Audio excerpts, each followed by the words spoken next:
Hello, and now let us dive into this passage which is kind of connected with the Cuban Revolution and Fidel Castro, but this passage focuses on a particular aspect of geopolitics, especially the one that concerned United States of America in the past. So let us go ahead and dive into this passage. So pause the video here, read this, and then I'll take you further. Next. Hope you've read it, and here is the last part. Okay, now that you're done with the passage, let us go ahead and dive into the words that you may find difficult, starting with cartoonist. So I think most of us have watched cartoons where we go ahead and use animated videos or graphics. So when we talk about cartoonist in particular, it is somebody in the context of the passage who draws cartoons for publishing in the newspapers. Then you have affront, and affront is basically an insult. So if you have to keep just one word in mind, you can actually go ahead and keep this one right here. Then dictator. A dictator is somebody who rules a country with an iron fist, holds all the power in his own hand, and exercises it at times even ruthlessly. Then the next one is regime. Regime is basically another word for kingdom. So this root word regis essentially means a king. So regime, kingdom, and then regiment also is kind of connected. And you've noticed a lot of people name their dogs Rex. Look for the etymological connection and we'd know. Then populist. Who is a populist? A populist is somebody who tries to become popular with the people by giving them what they want or what they desire. But you know the problem with this particular approach? People may not always choose something which is the best for their country. People can at times be motivated by their own selfish interests, and therefore politicians who are populists can actually at times go ahead and end up harming the nation. Then to curb something is to put a boundary around it, or in other words, to restrain it or to keep it in check. So a lot of governments at times try to curb the freedom of the press. Then we have assimilated. When you assimilate something, it becomes absorbed into something else. So whenever somebody say goes from India to Europe or to the US to the UK, one of the things that those societies desire is that all these immigrants go ahead and assimilate themselves into their culture. So integrate themselves into their culture. Then brat. Brat is basically a child who does not know how to behave. Then tantrums. Tantrums is essentially something or something of a behavior associated with a young child. So look at this: uncontrolled outbursts of anger and frustration. See, all of us, when we don't get what we desire, we are frustrated, isn't it?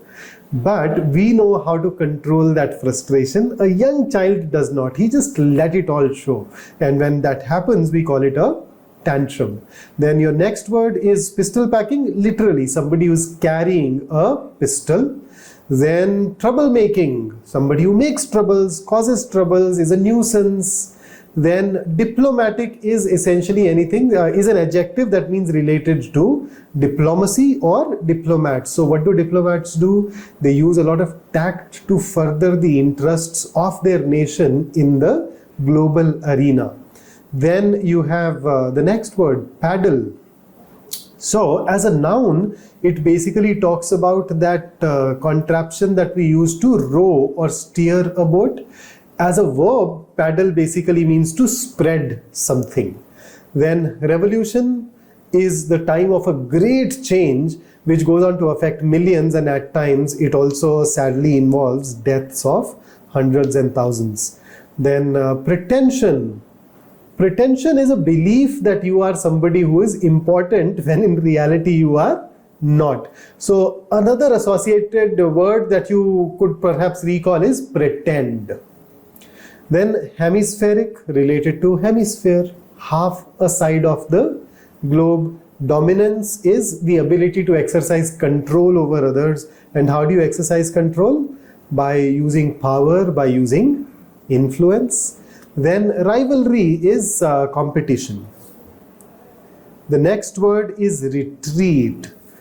So in an attack, in a war, if a particular army retreats, then it means that it chooses to go back because it finds itself in a disadvantageous situation. So a more formal way of stating it is written on your screen. Then mounting, increasing or growing larger. Mounting can also mean to get on top of something or to initiate an action, particularly a war. Periphery basically talks about the outer edge of something. Then eruption is a sudden outbreak. So notice you've heard of volcanic eruptions. You can link it with those.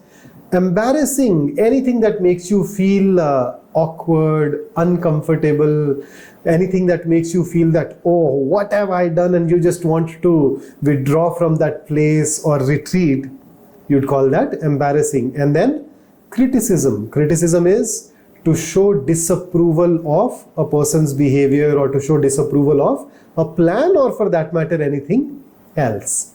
And then you have a counter-offensive. Counter-offensive is an attack in response to the attack that somebody mounted on you.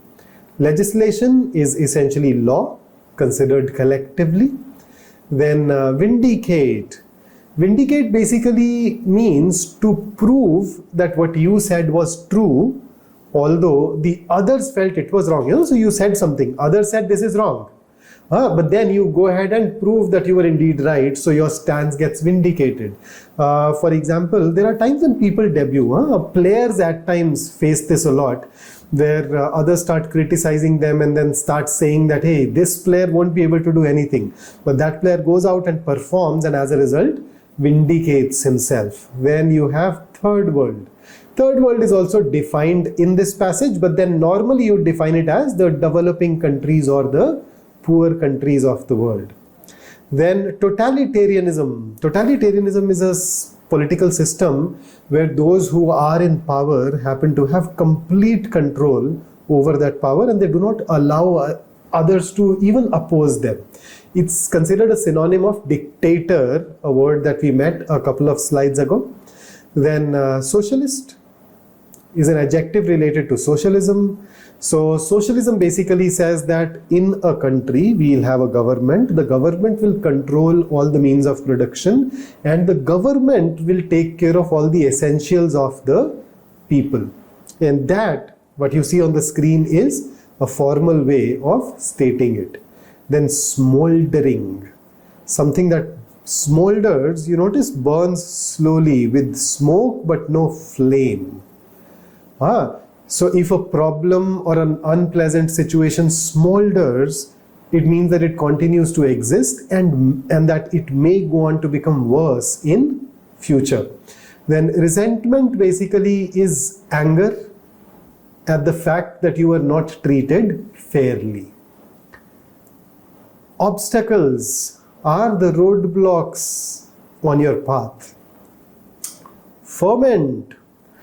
So ferment, apart from agitation and excitement, you can describe ferment as a state of confusion, a state of excitement, especially because the conditions are rapidly changing.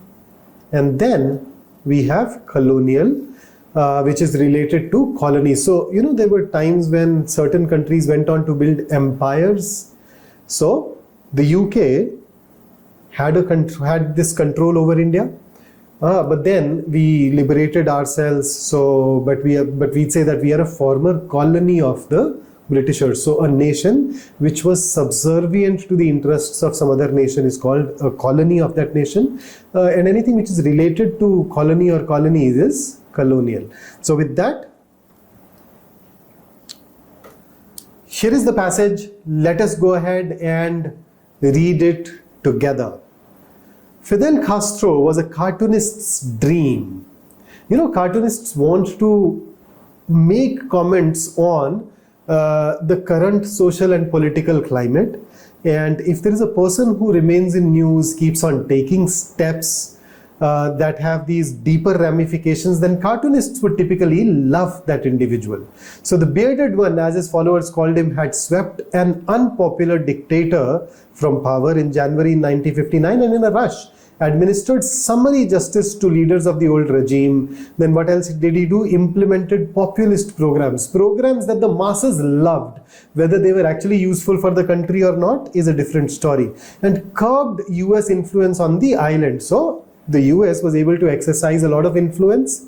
Fidel Castro managed to limit the influence of the United States of America. Observers quickly,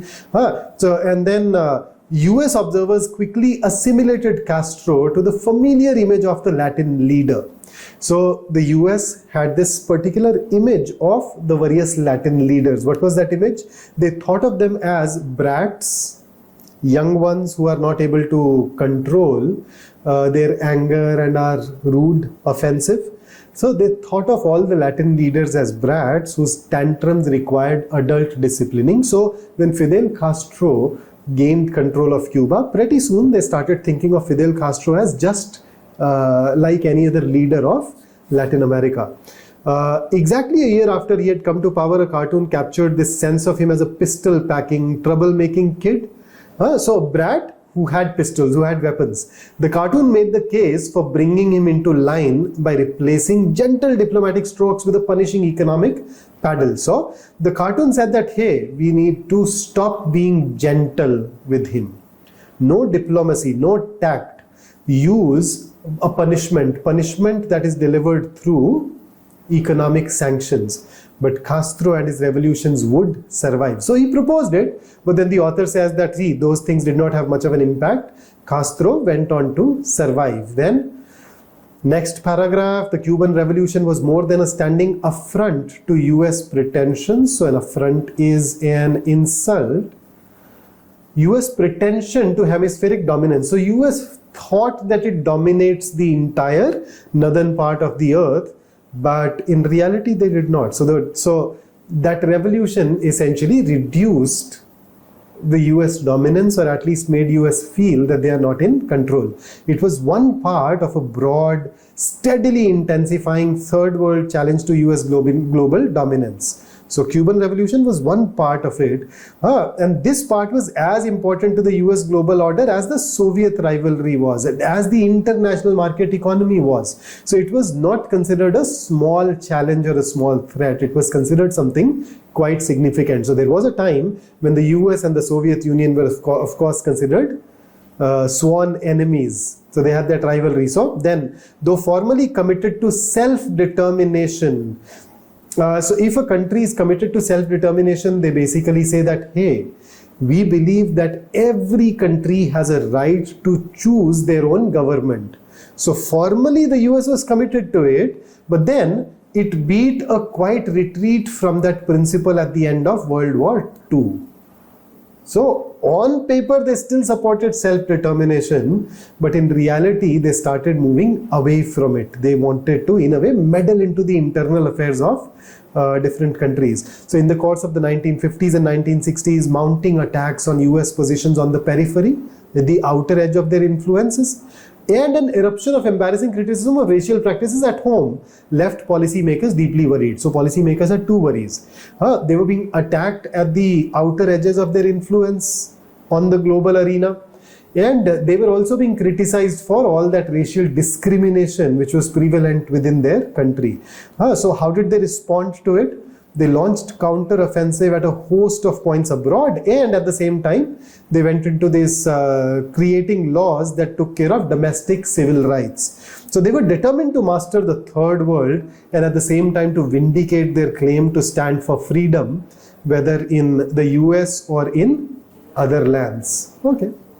Third world, like other influential formulations such as totalitarianism, the concept where the leader has absolute power in the country and he he does not even allow anyone to oppose him. She's saying that this moniker, this label third world is supposed to be used with care.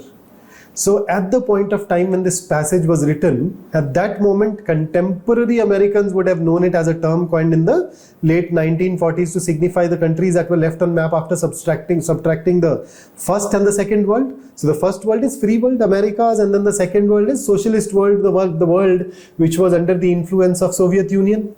So the rest of the countries that were not free, that were a dominion or colony of some other country, they were the ones which were called a third world. Looking back, the term can be used in a second sense to suggest another, more historically grounded geography. What? A wide range of lands under some form of foreign control swept at mid-century by powerful forces of liberation. Okay. So Castro's smoldering resentment of the United States, okay, he hated the US because he felt that the US is unfair and smoldering. It was not, the anger was not very obvious, very evident, but it was there as a subtext. His association of foreign control with social injustice, that if you're being ruled by some other country, that country will do injustice to you. And his determination to create a new Cuba was part of a worldwide pattern. Okay, so tells us a little more about Castro. So from Asia to the Middle East, Africa and on to Latin America, nationalist elites were intent on redefining their relationship with the long dominant North Atlantic states. Great. Once established as the leading power in that region, the US figured as one of the main obstacles to realizing their goals. So US was at one point of time quite powerful, but now those countries thought that the US is an obstacle for them in realizing their goals, liberating themselves or acting truly independently. The ferment attending this process, okay, ferment is excitement, confusion that was associated with this process would affect most of the Earth's surface and most of its inhabitants. The two largest countries involved, China and India, alone accounted for more than a third of the world's 2.5 billion people in 1950. Obviously. So under the best of circumstances, the Third World revolt against all forms of imperial control was bound to pose a stiff challenge to US dominance. So you see, even in the best of circumstances, the revolt will pose a challenge to US dominance. The revolt hit with such force and on such a broad front on the entire periphery following a war that had destroyed or undermined the leading colonial powers added to the challenge. So the country's desire to freedom was already a challenge, but then spread rather rapidly after the war. So this is the passage. Let us dive into our questions. Here is question number 1. Why don't you pause the video and answer it, and then we'd go ahead and talk. Ready? Which of the following can be termed as the primary thrust or the central theme of the passage? So what does it talk about? It talks about the challenge to the US dominance. That's of the other countries, of the desire of the US to dominate the globe and the challenges that it is facing. That's basically the key idea. Let us go ahead and dive into the options. So A, the post-conflict evolution of the United States global strategy aimed at consolidating its imperial dominion. See, if you have imperial dominion, it basically means that you have an empire. It means that you want to subjugate the other countries and make them your colony. This is something that is not stated in the passage. The US wanted to influence them, yes, exercise control, yes, but not as an empire with a lot of different colonies. Moreover, when you say consolidating, you are saying that, hey, US already was in that kind of a situation. It just wanted to strengthen it further, but it did not have colonies according to the passage. It's not explicit, and therefore we can say that this option is alien. It brings in something that is not even a part of the passage, should be eliminated. B, the ascendancy of Cuba as a figurehead amongst the nations emerging in the Third World. What is a figurehead? Figurehead is someone who has the position of a leader in an organization, but in reality that person does not have any real power. So Was Cuba considered a leader among the nations emerging in the third world? No. All that the passage says, and I'll take you to the relevant part, all that the passage says is that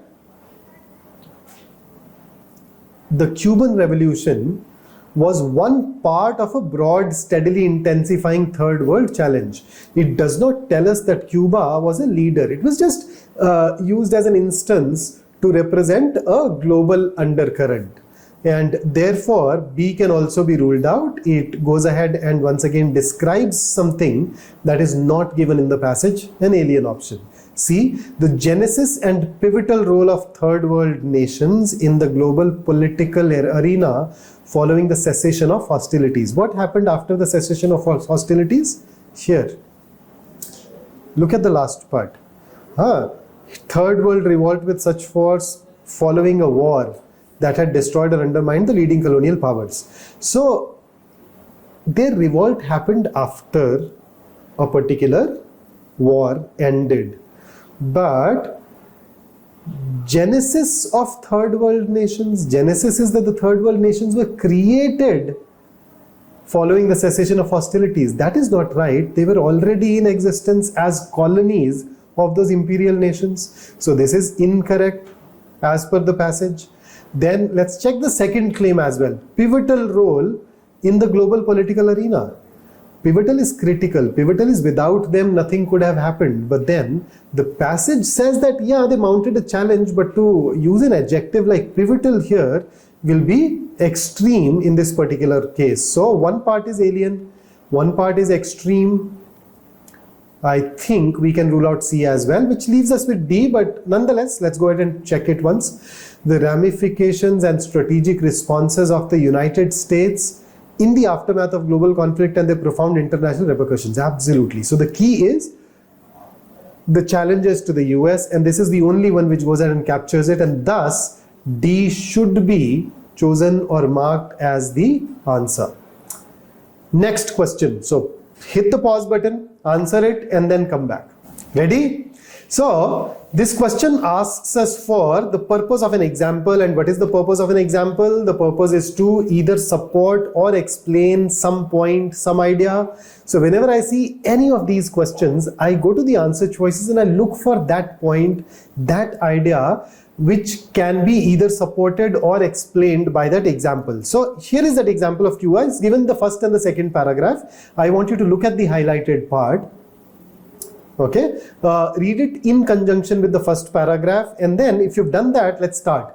A, elucidating the ascendancy of third world nations and their consequential impact. Yes. Accentuating the impediments encountered by US international policy in the post-conflict geopolitical landscape. Yes, Cuba was definitely a part of it. And then manifesting the transformation of Cuba into a quintessential emblem of defiance, a symbol or a typical representative example of defiance against US hegemony. Yes. So I think A, B and C, all the 3 points can be supported with the help of the Cuban example, and therefore the best answer here for us should be option D. Let's dive into our next question. So question number 3, hit the pause button, solve it, and then come back. Ready? Administered summary justice. Okay, what exactly is summary justice? Summary justice is a trial where you do not follow the due legal procedure. You do not observe all the formalities associated with the legal procedure, and it is used as a negative expression. So it has that connotation that the justice thus served was arbitrary, unfair. So when you say in a rush administered summary injustice, what did he do? The justice was dealt with to leaders of the old regime. So we're basically looking for an option that captures that idea closely. So let's look at A. Expediently addressed individuals he perceived as antagonistic towards the revolutionary regime.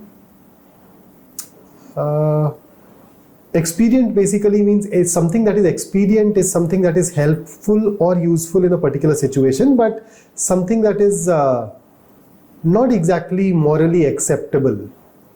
So yeah, it does carry that connotation, could be the answer. Let's see. How about B?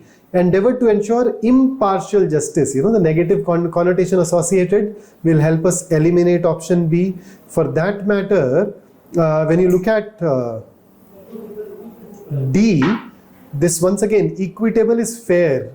We'd be able to rule out D as well. So B and D both can be ruled out on the basis of the tone of the expression itself. So A versus C, expediently addressed individuals he perceived as antagonistic. Yes. Sought to eradicate all forms of political dissent. Not all forms, only the ones that belong to the dictatorial regime prior to his takeover. So this is a generalization. So let's eliminate this. The best option will be option A. And with that, let's dive into our fourth question. So once again, pause the video here, answer the question, and then come back. Ready? Let's go.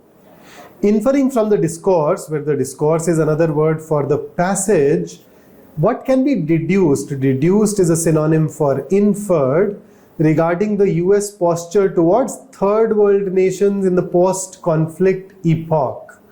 So here is the relevant part. So what did the US do after the war? They were committed to self-determination, but they beat a quiet retreat.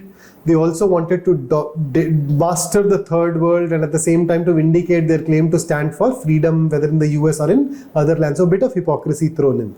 So let us check. How about option A? The US exhibited a nominal interest. Nominal is that you were not really interested. But then the US was in a nominal interest in the autonomy of third world nations, receding from these principles in application. Did they show a nominal interest in the autonomy of third world nations? Let's check. Vindicate their claim to stand for freedom, but not exactly a nominal interest in the autonomy. Receding from these principles in application. So nominal interest could be a problem here. How about B? In the aftermath of the conflict, the US receded from its prior commitment to endorse nations in determining their own trajectories autonomously. Oh, this is even better. It gives you that withdrawal from the self-determination line, at the same time this desire to rule. So I think if you compare A and B, B is definitely better in terms of capturing both the highlighted parts. So let's eliminate A for sure. C, despite its relatively diminutive scale, Cuba emerged as a formidable ideological adversary. But then it has got nothing to do with the posture of the US. We can rule it out. D, the opposition mounted by third world countries to US supremacy was formidable, albeit ultimately fleeting in nature. This is not even given in the passage. Besides, it once again does not talk anything or tell us anything about the US posture. Let's rule it out. So the best option is B. So that takes care of this passage, and here is something that I want to leave you with.